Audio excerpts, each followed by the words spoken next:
Welcome to the Painting Insights podcast. We have been working on something in the background. That's right. We've actually started a Patreon channel. For the last couple of months, we've had previous guests revisit the channel to give us additional content, everything from studio tours, sketchbook tours, talking us through the process of paintings and all kinds of additional treats, which you're exclusively going to see as a patron who supports the channel. So by supporting us on Patreon, you help the channel keep going. There's a lot of work put into this, from the video editing to the sourcing of guests. So you really help us find those guests and to put the content out. And we have lots of content planned for the near future. So the links for that will be in the description of this video and in the description on the podcast channels. And otherwise, you can go on to Patreon and type in Painting Insights Podcast and support us that way. Thanks very much. Enjoy the video.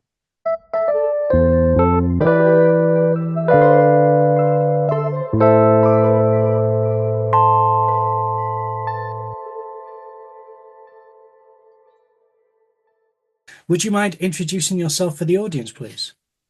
My name is Christine Code. I'm an oil painter living in Saskatchewan, Canada, born and raised here. And I've been painting for about 20 years now.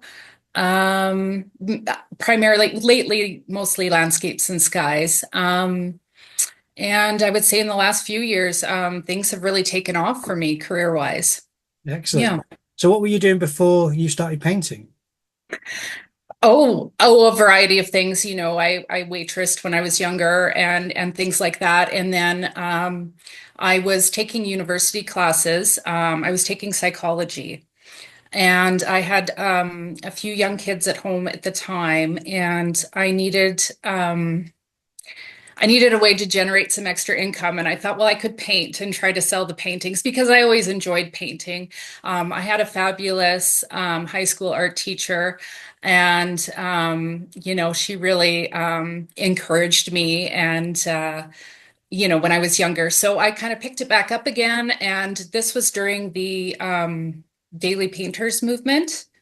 And so a lot of artists were selling on eBay their daily painting a day, every day on eBay. So I kind of jumped on that a little bit and was painting small daily paintings. And I made a little money from it. And that sort of, got the ball rolling. It sort of snowballed from there. So, I yeah. found it interesting looking back at your Instagram for your first posts, because in 2013, it was quite different. And then all of a sudden in 2020, I could see what you're doing now starting 2020. Does that feel Yes. accurate? Yeah. Yes. Yeah, that's really fair. When I first started, I sort of loved everything and I wanted to paint it all. I wanted to try every subject out. And then eventually I learned that I sort of needed to become known for one thing. And I sort of landed on the landscape and sky. It's just what I really love doing above all else. And so I sort of started to brand myself. I started to narrow my focus. And, to get good at something, you sort of have to focus on one thing. And so that's what I did. And in 2021, I had a show that was entirely landscapes. And it was really quite successful. So that sort of gave me the confidence to keep going with it. And I started entering competitions shortly after that, and that also improved my work, and plein air painting improved my work, and it just sort of has progressed from there. Wonderful. So, I yeah. should say it was beautiful work even in 2013, which wasn't your Oh, current work. It was still beautiful work, lovely, very well oh, painted. thank you. But it was interesting because I like seeing when people's style has changed somewhat, and it seems as though your style has developed in interesting ways. Even back then, you'd done some very thick paints, which looked like it was impasto approach Mm, to painting, and then yeah, you could see remnants of like the birds, the crows that you paint as well back then. yeah, That's an yeah. interesting motif throughout your kind of career so far, by the looks of it. Ah, that's nice of you to say. I did go through. I do like to go through and kind of glean out the old works once in a while. But I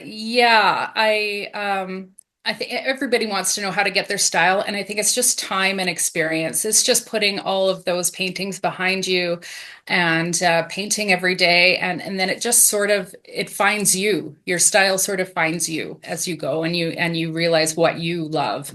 And yeah, I think that's the ticket is just experience and putting the miles in. Yeah. Was it difficult though Yeah. when you said you had to narrow your focus? I can imagine that's not a simple thing to do when you do enjoy painting still life and kind of, subjects like bees and things like that, which, you could tell that you loved those subjects. So was it tricky to decide on this is going to be a sole focus is mainly the sky because you really do excel in that subject, but that must have been tricky to hone down to that one thing.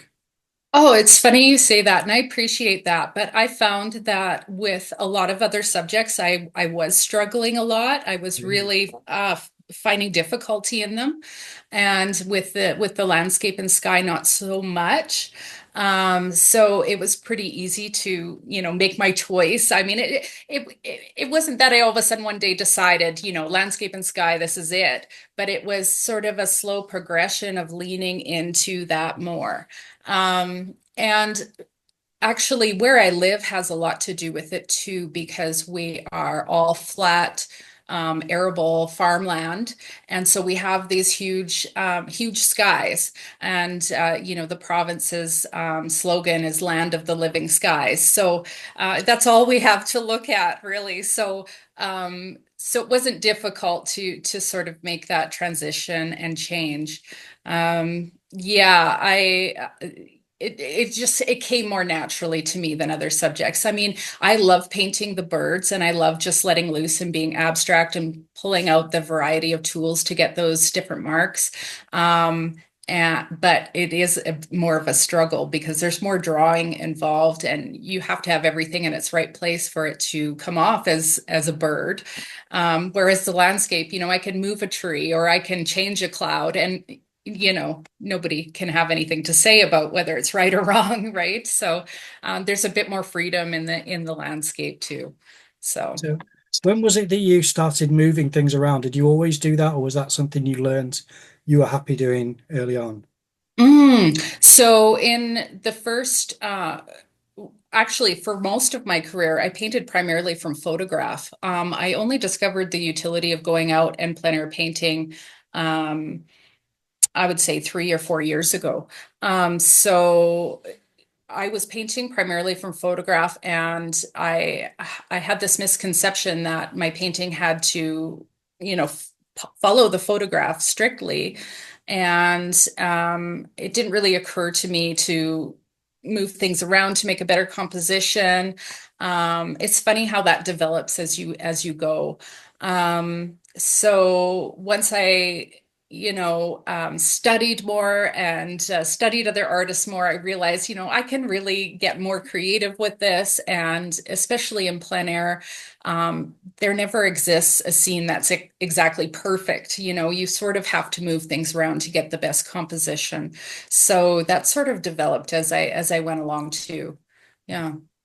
And how do you, this may seem like an odd question, I'm not sure, but I'm always interested how you fix things when they go wrong. The reason I ask is because that to me is my measure of a kind of professional and accomplished artist is someone who can correct things when they go awry, as opposed to someone who just paint things correctly the first time. It's knowing how to steer things when it does go, slightly off from what you wanted.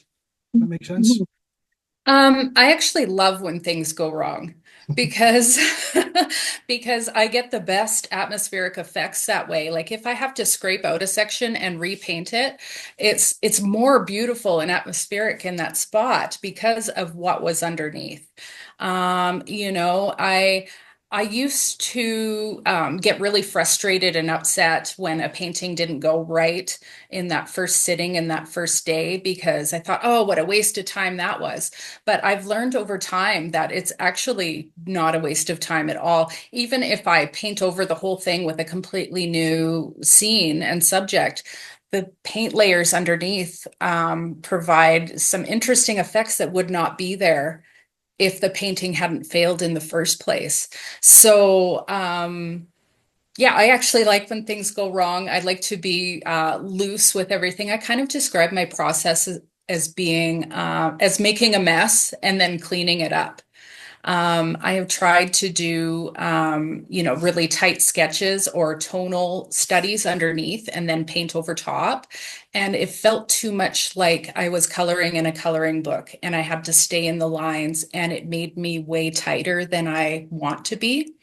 So I found if I just go at it with not much of a plan, with a little bit of a plan, but not sketching it all out, and just go at it and make those mistakes and have those accidents and then scrape them out or cover them up or move things around. I get the best atmosphere that way. I mean, especially in the land in the sky. So, it's a lot easier. Of course, when I'm doing wildlife like a bird or something, I take a little bit more time sketching and getting the anatomy in the right place and everything. But with the landscape and sky, there's just so much freedom, Mm. you know. Yeah. With you having these massive skies and this flat landscape, do you have a preferred time of day that you like to paint? Well, well, I have a young kid at home still going to school, so I'm kind of locked in for my time to paint. I get her ready for school, and then I paint from 9 until 3 when I have to pick her up. So I'm sort of locked in that way. Um, when I go plein air on the weekend, I just kind of do it at my leisure and go whenever is convenient. But otherwise, during the week, during the weekdays, yeah, 9 to 3, I'm painting. Yeah, and my workday doesn't really end at 3 o'clock. Then I have domestic duties and I make supper and all of that and childcare. And then in the evenings, I'm usually doing computer work, social media, answering comments, answering emails, updating my website. So it's kind of, there's no set hours, but my set hours to paint are definitely from 9 a.m. to 3. Yeah. Wow. And you find it easy enough to switch gears from domestic duties to creative, to then social media marketing person and all this. Yeah, I don't mind the business part of it. I find it relaxing just sitting there and getting the work done on the computer. I don't always like ending my painting time at 3 o'clock. Like it's just, oh, if I just had another hour on this, I could really bring it home. And I can't. Sometimes I will go over that time. I'll go pick her up and bring her home and say, honey, I'm still painting for a little bit, and I'll finish it. But yeah, I don't have a problem switching gears. I consider my evening time with the laptop or on my working on my phone as sort of a more relaxing downtime. Yeah. Mm. So Yeah. switching into painting mode is easy. Switching out of painting mode is a bit more difficult. So. It is a bit more difficult. I wish I had the freedom sometimes to just, but however, I don't know if it would be all that healthy. I'd be glued to my easel constantly, and I'd have no life, and the house would be a mess. And Be emaciated from not eating yeah, enough. not eating, and yeah, exactly. Yeah. Wow. So is your daughter creative? Is she going to be a little painter, do you think? I I'm not sure about painter, but she definitely is a drawer. So I right now she is, or for quite a few years now, she's been talking about illustrating books. So she likes to draw, and she likes to write little stories and make books. So yeah, and she's very, very good at it. So yeah. It's fantastic. Wow, how exciting for you. That must be lovely. Yeah. Excellent. Yeah. She's Yeah. wonderful. So did you say you went to art school to kind of learn things? No, no, I didn't. I went to university for psychology. No, I did not go to art school. I'm pretty much self-taught. I have taken a few workshops and bought a few online videos, demo videos, um, and read a few books. But other than that, I'm pretty well self-taught. Yeah. I imagine you probably had a better education doing that than some art schools provide anyway, because Well, that's what I hear. I hear a lot of artists going to art school, and they never really learned anything about painting.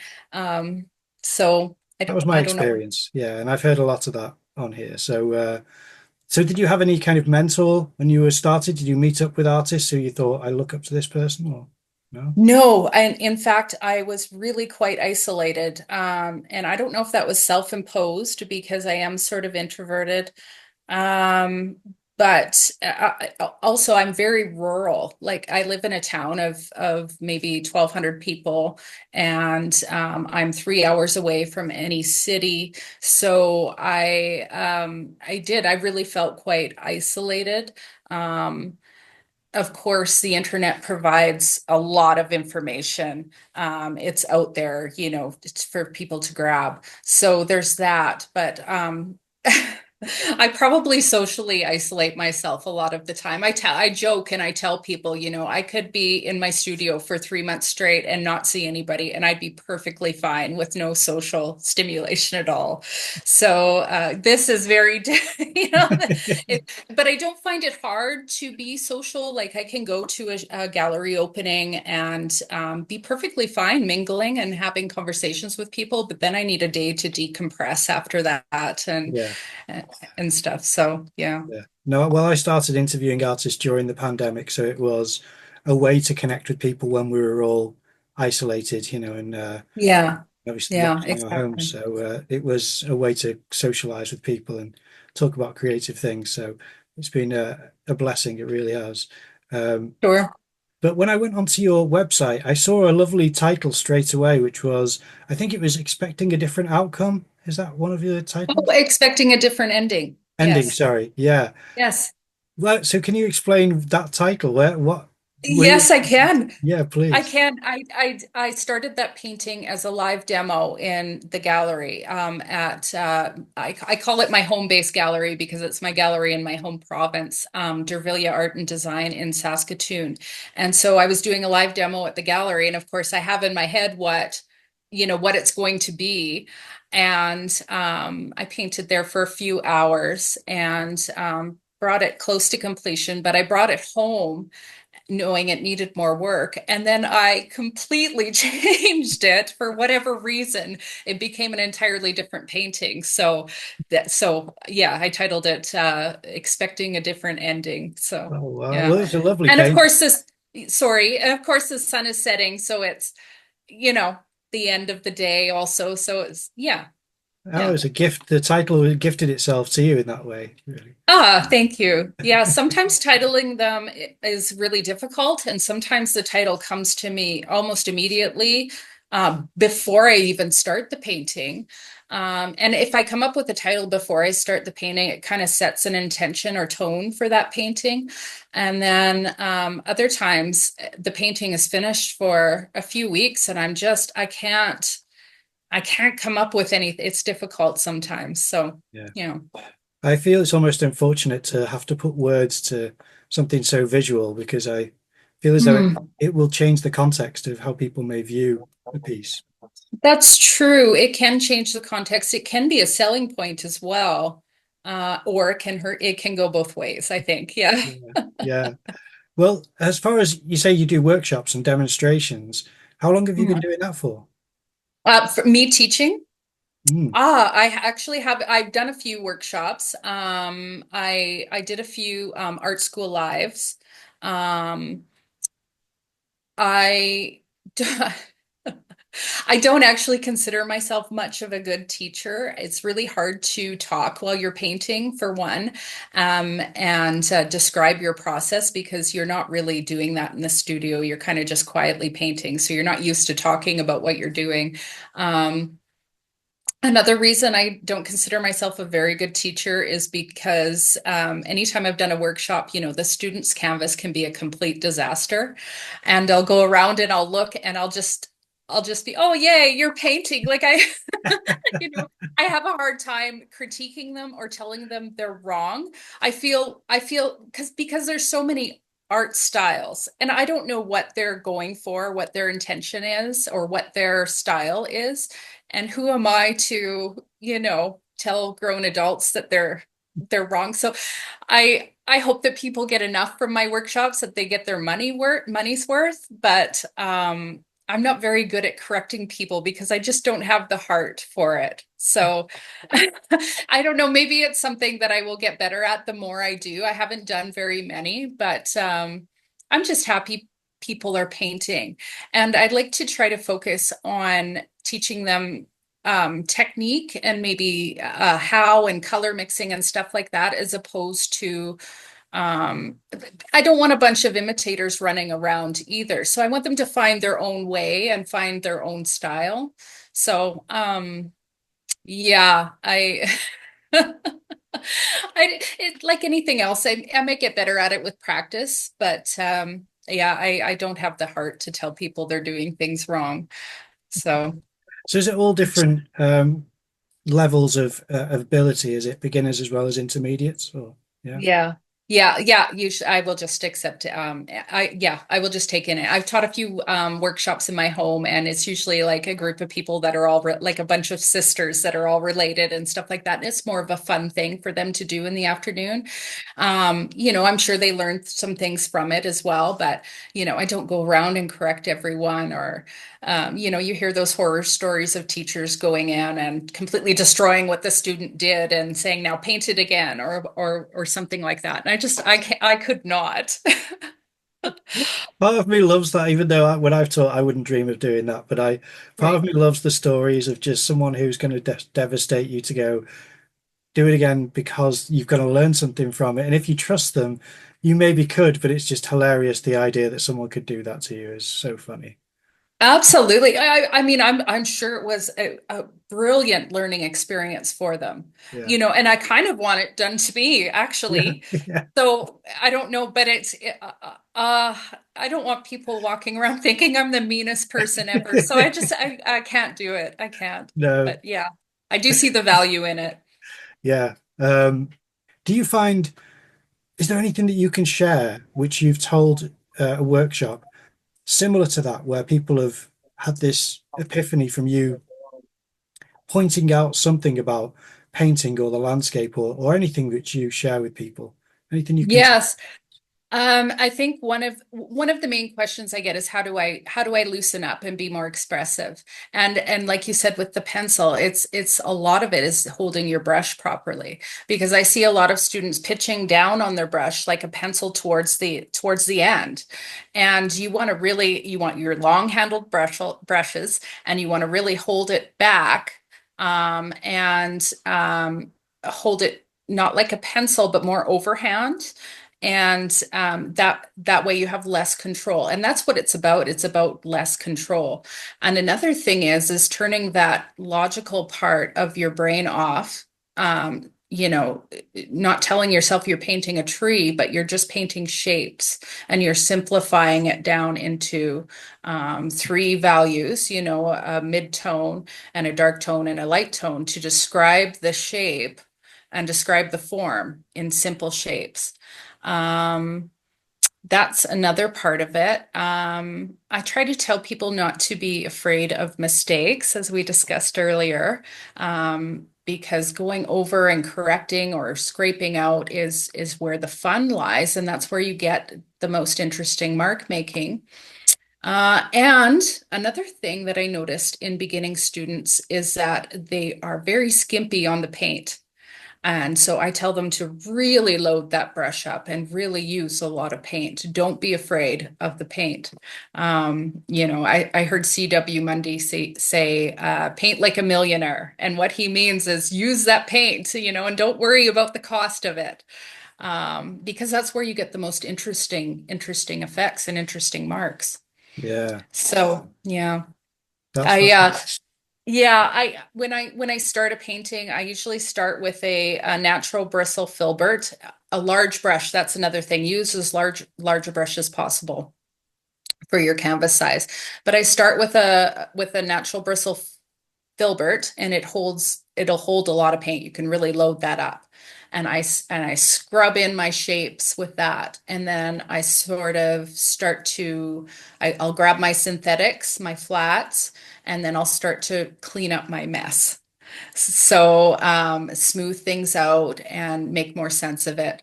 And then I use my palette knife a lot also to get those interesting marks and atmosphere, and just push and pull the clouds into the sky and the sky back into the cloud, and things like that. But you can only do that if you start with a lot of paint. So you can't be afraid. You have to go into it with no fear. And that's when things get messy for students because oil paint can get quite messy. Yeah, yeah. Well, do you start with the ground color as well? Do you kind of have a preferred color tone for the canvas before you start? Um, Not always, but if I do, I'll use a warm tone, a warm reddish orange or reddish brown tone. Um, I will for larger canvases because if I miss a spot, I don't want the glaring white canvas to show through. So I will tone the larger ones, but for smaller ones, I end up using so much paint that no, nothing is showing through. But yeah, other than that, I usually just attack it and get right into it. So with this idea of CW, I don't know if you know CW has been on the podcast, but Yeah, yeah, I watched his you interview. watch Yeah. it, yeah, he was wonderful. With this idea of painting like a millionaire, do you have a preferred brand of oil paint which is affordable enough to be indulgent on the canvas, or is that something which you recommend people just learn with more affordable paints and then build up to a more expensive high-end oil paint? Mm. I want to be cost effective, but I want to say if you go with lower end paints, you're maybe not going to get the quality you want. I use Winsor and Newton. I think it's pretty affordable. I use the water soluble line, so the cleanup is really easy, and I don't much for solvent. Sometimes I use some odorless mineral spirits, but um, yeah, I'm pretty brand loyal. Once I once I get into a brand, I usually just stick with it because it's what's working, and then I'm afraid to introduce something new and how that might mess me up. So, yeah, I've been using Winsor Newton water soluble for the last 10 years or so. Mm. Yeah, Yeah, I because think that's a good brand to start with. oh, definitely, yeah, Yeah. because I think CW uses Michael Harding, which is a lot more expensive, but incredible paint. I don't know if you've used it, but it is wonderful stuff. Yeah, no, I haven't tried it. I'm funny that way. I'm really brand loyal, and I know that I can introduce traditional oil into the water soluble, like they're compatible, so I can use both. So I should veer out and try some different. I have tried some Cobra water soluble, and they have some interesting colors. And it's a nice paint as well. Mm. So, and I think pretty affordable too. Yeah. Yeah.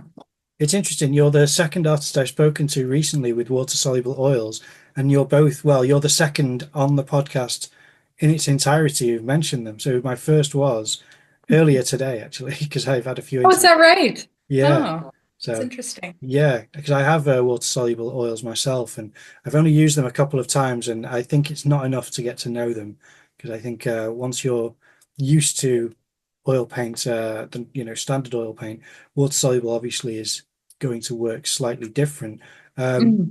what would you what would you say you've noticed the difference being with water soluble as far as the effect of it on a canvas? Because people do sometimes complain that it's not the same richness on the canvas, yet you can see by your paintings, I wouldn't have guessed that it was water soluble by the vibrancy of the pigment. So how do you Hmm. maintain that and keep it looking just as good as any other oil paint? Well, that's great. I was going to ask you the same question because the truth is, I painted with traditional oils when I was around 13 years old. And then for the first 10 years of my career, I used acrylic only. And then I decided I wanted to go back into oils, but I was afraid of the smell that I remembered when I was young. It kind of gives me headaches. And that's when I discovered the water soluble. So I went straight from acrylic to water soluble. And so I can't even remember or compare to traditional. And I get that question a lot. A lot of people ask me, how does it compare? And I can't really answer it. I think the water soluble are great. They work well for me. So I was going to ask you what differences you saw between the traditional and the water soluble. Well, from memory, I could be wrong here, but from memory, it doesn't appear to be as opaque as oil paint. I think with oil paint, a lot of them, unless you're buying a specific color that is um, transparent, then you have a fairly flat coverage, on the surface. Whereas from what I remember with my water-soluble oils, it seemed to be more transparent, as though it lent itself to glazes as well. Is that not been your experience? Is it maybe because I've got Winsor and Newton as well, so maybe I just misremembered my session with them, but I remembered not having as thick a coverage of the paint on the canvas, and not by my application, but by how it stuck to the canvas. Right, about how opaque it was. Yeah, it's so difficult for me to compare because like I said, I haven't used traditional oils since I was a kid. Um, gosh, I don't know if I can answer that question. I yeah, I've really enjoyed the water soluble. Yeah, well, do Gosh. you do you have to layer it, or does it seem to be fairly opaque for you when you apply it? No, I can do an Ala Prima and it seems like I get good coverage and it seems quite opaque. I am working thickly. Maybe that helps. Possibly. Um, yeah, and of course they do have transparent colors, so those are really quite transparent but as soon as you start mixing that in with an opaque, it becomes more opaque and it's a fantastic pigment. So, and I'm glad they also, when I first started using Winsor and Newton water soluble, I could not find a permanent alizarin crimson, but they have one now. And I don't know how long they've had one. But anyways, they have one now and it's beautiful. I Yeah. love it. Yeah. Yeah. Oh. And so, as far as glazing goes, I don't do much glazing. I do some. Um, and I generally will use linseed oil as my medium for the second layer, or sometimes liquin, but liquin has an awful odor to it. But it does do some interesting, you get some interesting effects with liquin. Um, yeah, I'm not much of a glazer. I go in with the thick paint and get her done. That brings me on to asking about your color palette. If we can, do you have a set color palette? And if so, which are those colors? And would you take us through them, please? Okay. I'm not one of those artists that puts out all their colors around their palette because I found that I only dipped into maybe 4 or 5 of them and then the rest went to waste. So, whenever I finish a painting, I scrape down my palette and I sort of save this muddy gray color. I sort of just rip off a piece of wax paper and make a little packet and save that color. So I always start my palette with a pile of that.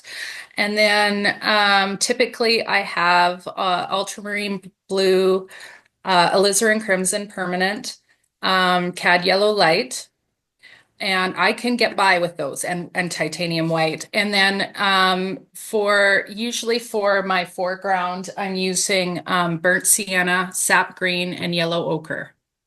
And those are my go-to for almost every painting. Now, when I'm doing a sunset, I'm usually introducing cad red light into that as well. So Wow. yeah, that's basically it. Now, sometimes, I will bring in, some dioxazine purple or, whatever else I might, maybe some cerulean sometimes, although I can mix a cerulean.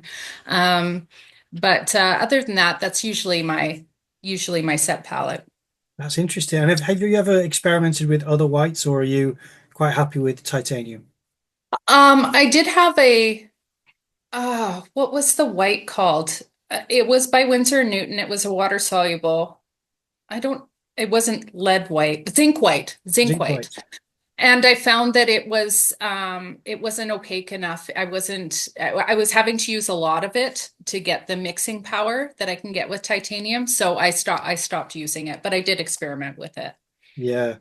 Well, it's interesting to have someone with such a reduced palette, because normally people say that they have a very reduced palette and then it's a split primary with earth tones and then a couple of wild cards. So it turns out being quite a few colors, whereas yours is really reduced. And then you have optional colors for, did you say Mhm. raw sienna was one of the earth tones that you used? And Yes, definitely burnt sienna. I love burnt sienna. And Yes. then sap green is my go-to green. You know, once in a while I'll use Viridian for a cooler, bluer green. But I found if I just use my ultramarine blue, I can get there. I can get that cooler green without even needing to pull out that tube. Um, yeah, it depends. Sometimes I'll use some different ones, but that's I can get by with just the basics. Yeah. Well, that's fascinating and also very efficient. It must be easier for plein air trips to carry less as well because it can be quite cumbersome. So, do you have a pochade box, or what is your kit for when you go out plein air painting? So my palette is basically the same. I definitely need yellow ochre for this Saskatchewan landscape with all of the, dried up derm fields. There's a lot of yellow ochre in the land in this area. And yeah, I have a dedicated set of paints and brushes in my plein air bag, and I usually have that loaded and ready to go by the door, so that I can just grab it and go without any excuses and get a plein air day in. Um, what was your question again? I wondered what the kit was because for me, I have a small bottle that I've put some linseed oil and I've labeled it so that it doesn't get mixed up with anything else. Not that it Oh, looks okay. anything like water or terps, but I have to label the bottles because if over time they become grubby, it's harder to tell what's in them. I'm wondering if you have something similar. Oh, okay. Well, I don't use much for medium in the studio or plein air. I usually just go straight into the paint. And so, like I said, I start thick. So I don't typically have that. I have the basic plein air easel, the big clunky wooden suitcase. Yeah. And I do want something lighter in the future. Is I this a would big like to French easel, you mean? The big Yeah, plastic one? big French easel. I have But to you know, say. it's windy out here, so it's sturdy. It's only blown over one time. And you know, it holds up to 30-inch canvas, so I can get really big if I want to. And then in the Saskatchewan winters here, sometimes it's, minus 30 Celsius. So I can't do that. So I paint in my car. And I have this, and I just got lucky, but I have this little pochade box that if I pull out the palette drawer, completely remove it, the the it'll fit right on my steering wheel, like securely, without any kind of, tape or anything like that to secure it. It just fits on there perfectly, and I can put my panel up on the steering wheel, push my seat back, and I can just paint in the car with the heat going and keep myself warm in the winter. And I actually really love it. It's the most peaceful thing, just being in the warm car in the winter and painting the beautiful winter scenes. So I love that. Well, if you ever have to Yeah. scrap the car, I would recommend getting the steering wheel removed so that you can transfer it to your next vehicle because it sounds like that's a valuable piece of the car, I think. Yeah, it just worked out perfectly. I got lucky there with that little pochade box. And of course, I'm getting paint all over the interior of the car. Like the resale value is gone.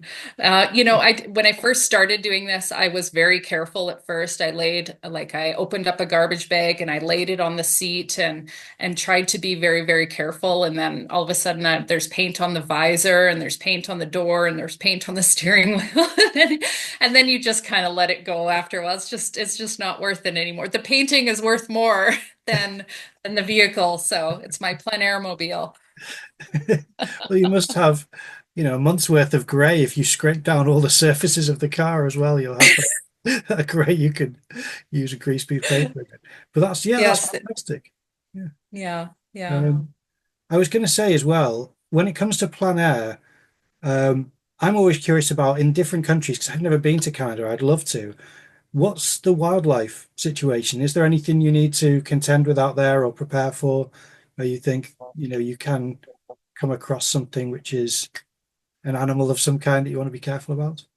Well, in my area, it's more prairie, so it's mostly, um, rabbits and gophers and stuff like that, prairie dogs.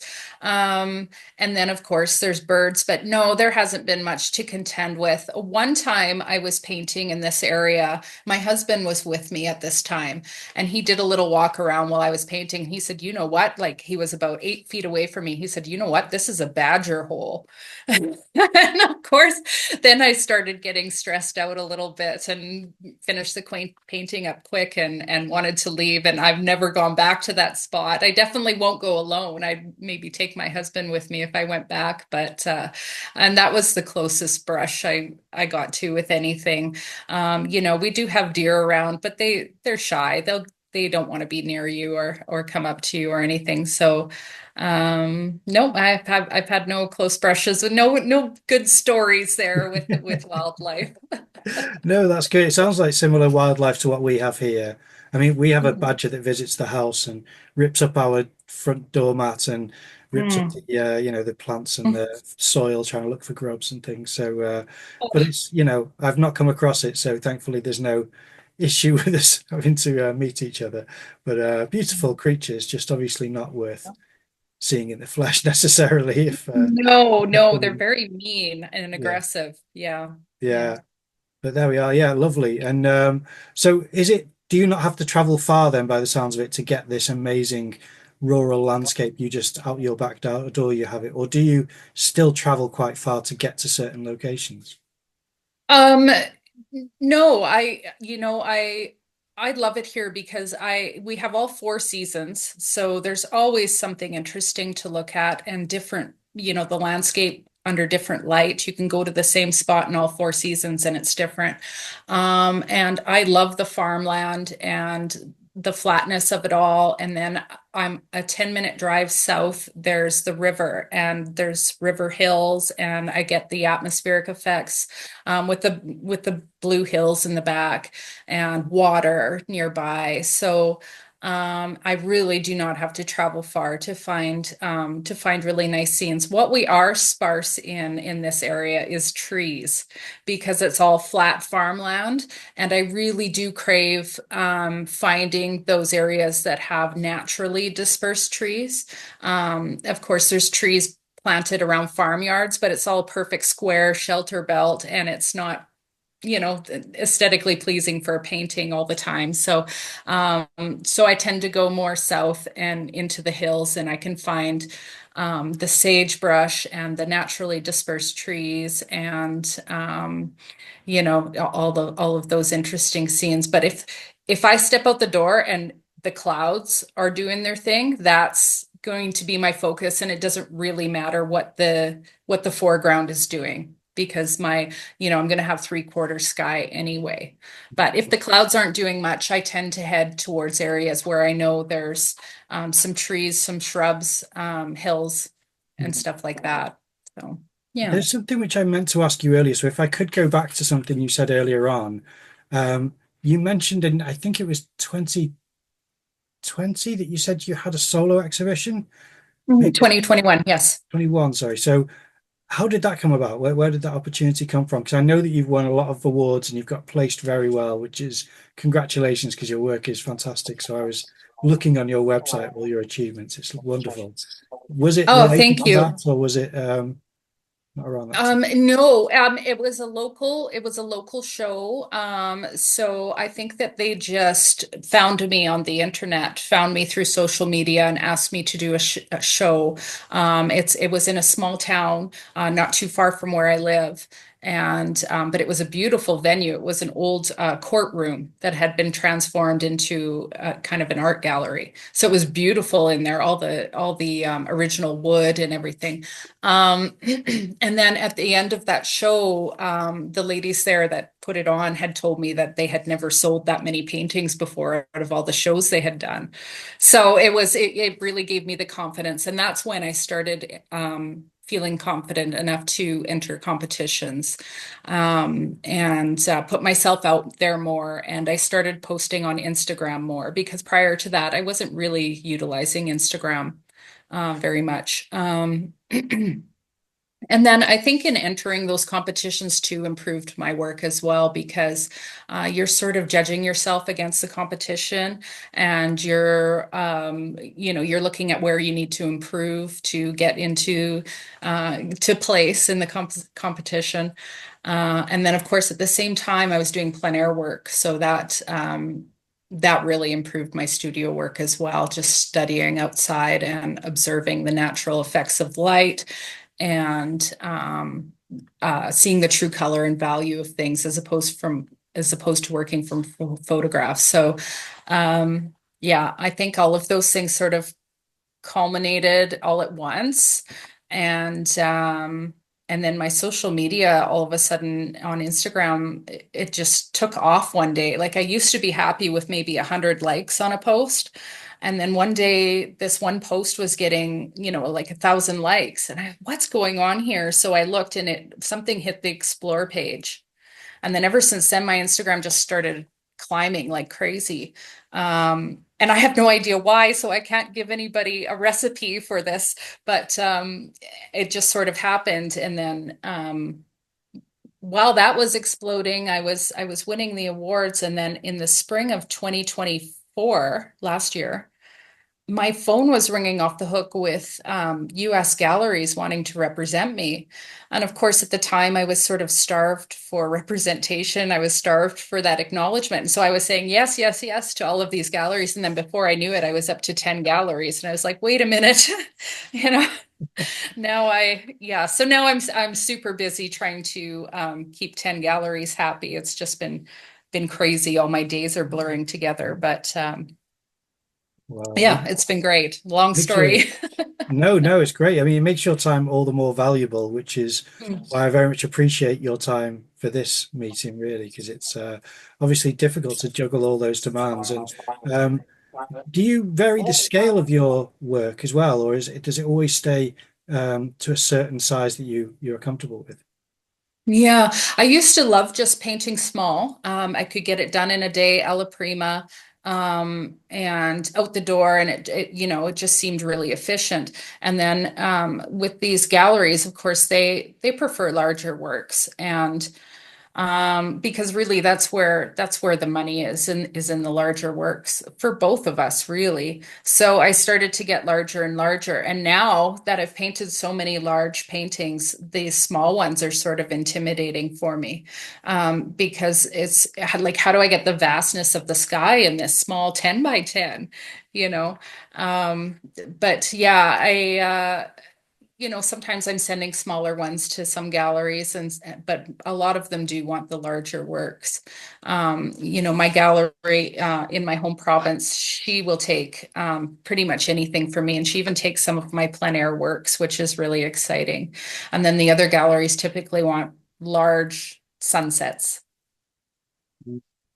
And Yeah. something which I think people don't always appreciate, well, I don't know, I assume people don't always appreciate, is how important the frame is to the painting, because the color of the frame, the style of the frame can really affect the painting. So what's your approach and what's your opinion on frames, and how do you work out that with your painting?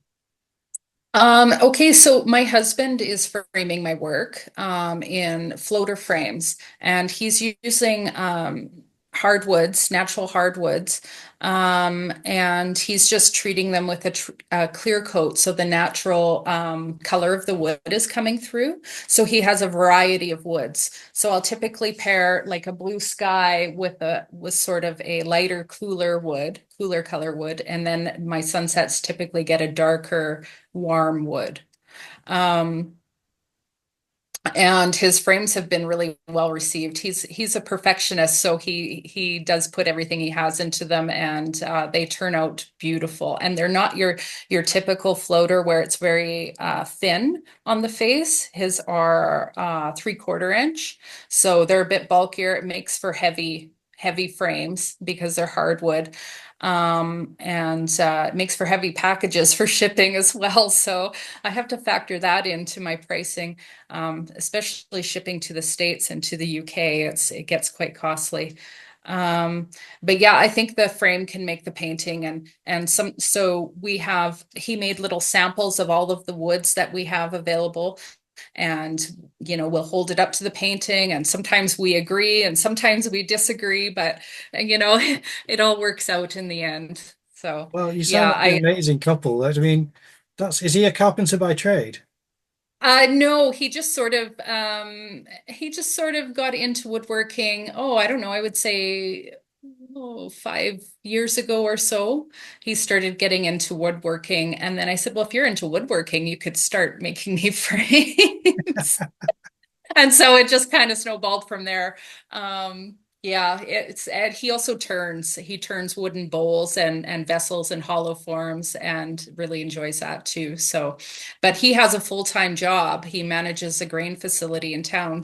So, he gets off work and sometimes he goes to the shop to do my framing so I can meet my deadlines. The poor guy, he just works his butt off. But of course, the goal would be to have him home full time as well, doing this for me. But that's I'm trying my best.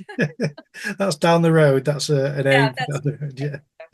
But yeah, it's wonderful. I mean, I can imagine he'll say, "You've got another gallery. This is more frames I have to make now." So yeah, I think it does stress him out a little bit, but he enjoys it. Like, he enjoys that over his regular job. Obviously, he would love to do that full time. yeah, And of course, if he was home as well, he could be helping with the house and childcare and meals and stuff, and then I could spend more time painting. So, yeah, it would be nice, but we'll see. yeah. So with that gallery representation that you mentioned earlier, people have mixed experiences with galleries. Has yours always been positive, or has it been mixed as well? Yeah, I would say, I'm pretty new. Like, I've only been dealing with galleries for about 4 years now. So maybe ask me you should re-interview me in 10 years and see. But so far it's been largely very good. I mean, having gallery representation offers you, more credibility as an artist, so you can increase your prices and get the prices you want. Yes, they're taking half, but um they do a lot of work too to promote you, and they're exposing you to their clientele, which usually are large lists. And and they have to take their work and your work into their home and try it out with the client, and like, they're working hard too. So I think that they deserve what they get. A lot of people complain about the commission, so I just thought I'd throw that in there. But yeah, my experience with them has been largely good. I did take on a lot all at once, and I've had to contact a few and say, sorry, I'm slow in getting work to you, and they always come back and say something like, oh, you're worth waiting for. Don't worry about it. And they're really patient and understanding with me. So I've been very, very lucky so far with that. Yeah, I would say that having gallery representation in all of these different areas have really boosted my career and my exposure to different groups. Yeah, it's been great. Now, have you had to sign an exclusivity agreement with any of the galleries regarding their area or region that they're in? Um, some galleries have right in their contracts that you can't show within, let's say, 50 miles of this gallery or whatever. But the only one that has actually wanted to be exclusive with me is my home province gallery. And I have no problem with that. I have no interest in showing, in different galleries in this same province. So that's the only one. And I'm absolutely fine with that. Yeah. Yeah, the other galleries are so far spaced apart. I have another gallery in the province over the Avens Gallery, and it's in Canmore, which is sort of a tourist area. So if you can, it's great. If you can get in a gallery in a tourist area, that's your set. And then I have another gallery on the west coast of Canada, and then I might as well mention it, Aquamaris Gallery on the west coast. And then on the eastern side of the country, I have Summer and Grace Gallery in Ontario. And then I have five in the US now. Let's list them all, because I think we should probably go through Okay, who they are, give them because it's worth equal. it. Yeah. Yeah, equal share. So I have Montana Trails in Montana. They're fabulous. And then I have Horizon Fine Art in Jackson Hole, which is a major art hub in the US. So I'm just thrilled to be a part of that scene. And then I just started on at Lovetts Gallery in Tulsa, Oklahoma. And I will soon be starting at the Martin House Gallery in Blowing Rock, North Carolina. And then one more in the States, the Dutch Art Gallery in Texas. And I got into that one by entering a call for art. So if anybody is looking to get into galleries, find those calls for art from galleries, because if your work sells at that show or you get an award, they might ask you to stay on for permanent representation. And then I'd be remiss not to mention the UK gallery, the Harbour Gallery in Cornwall. And I just got in there. Actually, it was the only gallery I ever approached. The other ones I was organically invited to, or I entered a call for art. But I had to approach the Harbour Gallery because I was in another UK gallery and they were selling her building. So she had to close down, and I had paintings left over there. And instead of paying for the shipping for them to come all the way back here, I tried to seek out a UK gallery. I actually contacted Richard first because he was fresh in my mind from a recent post that he did about his gallery, the Point Contemporary. That's right. Yeah. Yes. And so I thought, if anybody's going to understand my plight here with these paintings overseas, it'll be another artist. So I contacted Richard, and then I realized how unfair I was being, because it says right in their policy, no international artists. And if he had allowed me to come on there, he might get hate mail from other artists saying, oh, your policy, so then I went out on a limb and I contacted the Harbour Gallery, and I was really surprised that they let me on, because a lot of their artwork there is local coastal scenes, and I am really far from anything coastal here. But they were already familiar with my work, and they let me on, and it's been great there. They sold a couple paintings right away. I don't have much. I only have 2 paintings available there right now, but I'm sending a new lot within the next couple of months. That's So, incredible. It's so impressive yeah. how prolific you are and how far spread your work is traveling at the moment. So it's exciting to imagine where you will be in 10 years' time when you say, well, one in France, one in Venezuela, one in Hong Kong. Who knows where you'll be? Yeah, maybe. I don't know. I feel like I made a rookie move and took on too much at once. But as long as the galleries are fine with it, I'm fine just plugging away too. And I also kind of, and I'm kind of a workaholic, and I'm a type A personality, and I like to get things done. And I also sort of enjoy having this prescribed list of things to do. And I work really well that way, and I work really well under pressure. I feel like I would get nothing done if I sat in front of a blank canvas and had no purpose or destination for it. I feel like I'd just sit there paralyzed. But, when I go to paint in the morning, I already know who I'm painting for, what it's going to be, what size, so it kind of keeps me on track, and I enjoy working that way. Yeah, I think some people would find it really stressful, and it is sometimes, but I don't know. I enjoy it. No, good for you. And where did you hear about these artist calls? Was it on Instagram or Facebook, or where did you come across that? Yes, I entered 2, and both of them I found on Instagram. Yes. Okay, Yeah. fantastic. Yeah. All right. So people should look out for those and seek out different gallery accounts on Instagram to get that information. Yes, absolutely. One of the number one questions I get in my inbox is, how do I get into galleries? How do I get gallery representation? And I think, one of the things is to definitely enter calls for art. Another thing is build up your social media following, have a consistent posting schedule.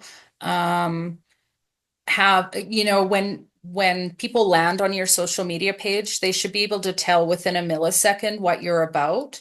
So if you have like a picture of your dog and a selfie and so on and so forth, you can't really tell, and then maybe a painting, you can't really tell what the person is about. So sort of show a cohesive gallery there. Another tip I give is to show a history of sales on your website.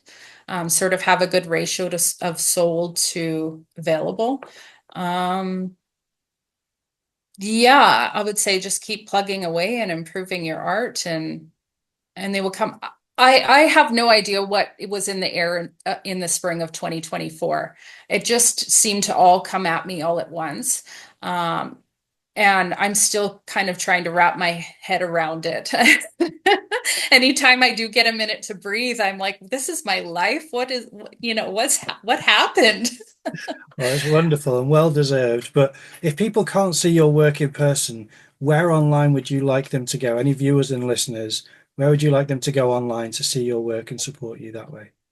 Definitely my website and Instagram. So my website is christinecode.com, and you can find me on Instagram at Christine Code Fine Art.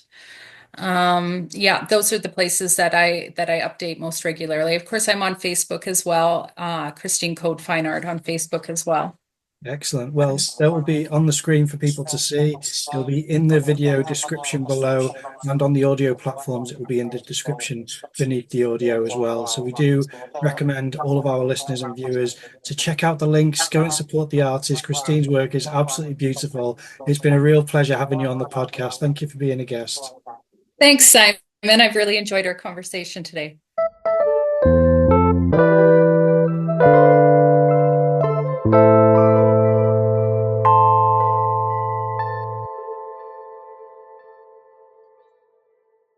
Well, we hope you enjoyed that episode. If you can support the podcast by leaving a like or a comment down below, that would really be great. But what we'd really like is if you're able to leave a review on the podcast channels, wherever you listen to it or download it, because that helps us get spread around the internet so that more people have access to us and able to see what we're making. Also, follow us on Instagram, and we'd really appreciate it if you like and engage with our posts. Help get the podcast better known. Thanks for listening.